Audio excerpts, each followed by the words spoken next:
not wanting to play for the team and having declined to work out for them before the draft. He had a pre-draft process where he refused to work out for any teams, leading to speculation about his preferred landing spot, with some reports suggesting he favored the Washington Wizards, Brooklyn Nets, or New Orleans Pelicans. Here's Bailey on going to Utah. Ace, there was a lot of speculation that built up in your draft process. You know, you seem pretty happy to me to be going to Utah. What do you say to people that maybe just don't believe that? I mean, I control what I control, so how they feel. But to my team and me, me focusing on the basketball and them doing what they're doing, so it happens. Bontemps, starting with you.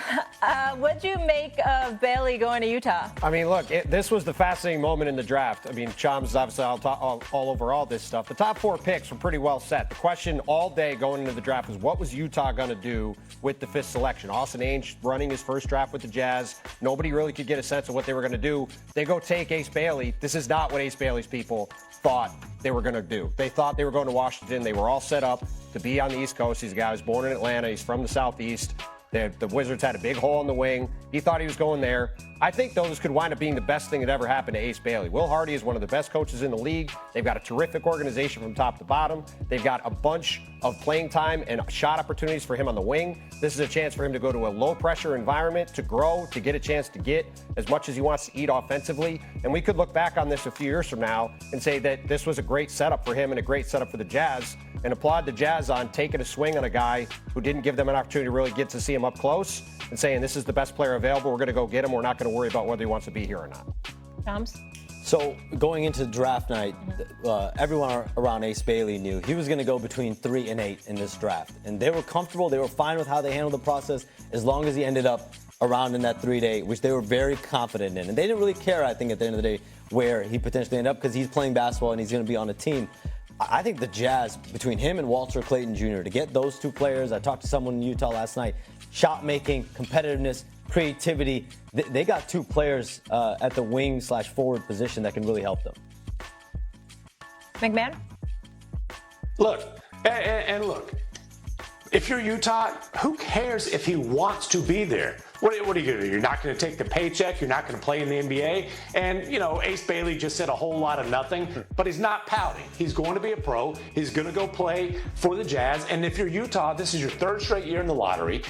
None of the previous guys that you've gotten in these last couple drafts have flash star potential.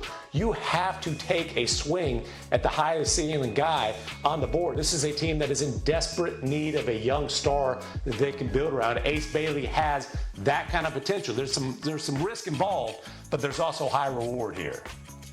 Keith? I'm going to go with Tim on this one, right? You bring him in for a workout, you're just going to see the star power that he has, right? You don't really need to watch this guy work out. He tried to control the draft process, well, his people did, but Utah took a swing on which was perfect. He has star potential. I watched this guy at Rutgers. His shot-making ability is second to none, especially better than everybody's in this draft. Like, he is an elite scorer. He has size. He still has a lot of potential to grow into his game. So, I mean, if I'm Utah, I'm doing the exact same thing. I'm not waiting on this guy. He was the best available player. I'm not waiting on somebody else to draft him when he's the best available player and we could get him right there. Well, this is a Utah team that also went into the draft lottery hoping to jump up to one of the top couple spots. They end up falling all the way to 5th, and now they get a guy who was a consensus top 3 pick all year. So it's a great landing spot for them to get a guy who is that talented. And also, to Shams' point, I love Walter Clayton. I think he's got a chance to be a Jalen Brunson-type guy going forward. Guy who won a national championship, was a great leader at Florida, incredible offensive production for them. And for a team that really needed scoring and production on the wing, like you said, I love the fit of Clayton there going forward for the Jazz. I will say this is not the first time a player and his representatives or anyone has started to control the draft process. Yeah. And they very well know if a team is drafting you, you're going there anyway. It doesn't really matter. Absolutely. All right, Keith, coming to you on this with a player perspective. Round 1 in the books. Tell me, who was the biggest winner last night? I would say Utah, right? To be able to get a guy like that, be able to get 2 of those guys in the first round. I would say they are. I was leaning towards Dallas, but everybody knew what Dallas was going to do, and they one of course, but I would say Utah to get a player like Ace Bailey. I watched this guy, man. His scoring ability is second to none. He was arguably the best scorer in the NCAA last year, and I didn't think, and nobody thought that they were going to have a chance to get him. So I would say Utah, and then getting Clayton, a guy that's known as a winner, went into Florida and helped them win a national championship right there. So it's two guys that could potentially turn this organization around, and they have some other pieces to put around them. The biggest winner in this draft is the state of Texas, partners. And look, the Mavericks and the Spurs, you knew they were winning the draft when the lottery results came out. The Mavericks, 1.8% chance. They shoot right on up there. They get a generational talent when they really needed that to rally the fan base, if nothing else. Dylan Harper to the Spurs, plus another lottery pick, continue to build around Victor Wembanyama. And then that Houston team, a 2 seed, tough defensively, dominant rebounding. Desperately needed a go-to guy, used that number 10 overall pick to flip into Kevin Durant. The state of Texas, biggest winner in the draft. Of course, McMahon likes Texas, but I'm going with the Atlanta Hawks. On Monday, or earlier this week, the Hawks go get Kristaps Porzingis, a terrific fit for their team, add shooting to get rid of Terrence Mann's deal that only cost them the 22nd pick.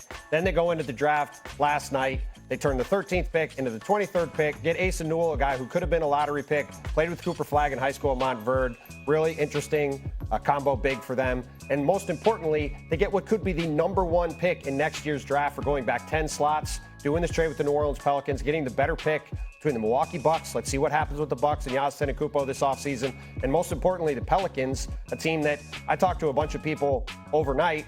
Pelicans are seen as a team that's not going to make the playoffs in the West and could be one of the worst teams in the West next year. And they now have an unprotected potential lottery pick for just going back a few slots in the draft. Atlanta's got a bunch of young guys. Porzingis is a great fit there. You look at the way they've gotten better over the last week. Atlanta's going to be an interesting team to watch in the Eastern Conference next year, especially after these Achilles injuries we've seen. And on top of it, they now potentially make up for trading away their prior first-round picks in the DeJounte Murray deal, maybe getting the number 1 pick next year, maybe getting AJ DeBance on their team. So incredible week for the Hawks, an incredible night last night. Atlanta getting themselves back in the mix there. But you mentioned Porzingis and Shams. I want to come to you on Boston, hearing a lot about Jalen.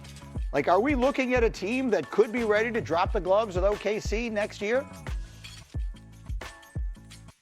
Definitely, and even if Flagg doesn't, take that giant leap as a rookie, they still can compete because they still have other assets. Like he said, they still have the P.J. Washington, the Najee Marshall. You still have Klay Thompson. They have a loaded team, and with Kyrie back, they was already contending. So when Kyrie back comes healthy, if they can stay healthy, I think that's the biggest hurdle for the Dallas Mavericks is being healthy. And with a healthy Kyrie, they have a great chance to compete for a title. Well, look, I mean, everyone has all eyes on this, Shams, but if you look at what they have done there, Nico Harrison, they were still chanting his name at the draft in Brooklyn last night. That said, what is it he's actually done here? Nico Harrison has built arguably the best front line in the NBA. Cooper Flagg now coming into a group that has Anthony Davis, Derek Lively II, Daniel Gafford, who just got a 3-year, almost $60 million extension. As far as their hopes still to compete for a championship, though, that hinges on Kyrie Irving coming back. That's the linchpin of everything that they do there. He is so big for them on the court as a scorer, as a leader. And I spoke to him the other night when he committed to a new 3-year, $119 million deal to stay in Dallas. And he really believes when he's back in the lineup that this team can compete for a championship. The Mavs are not going to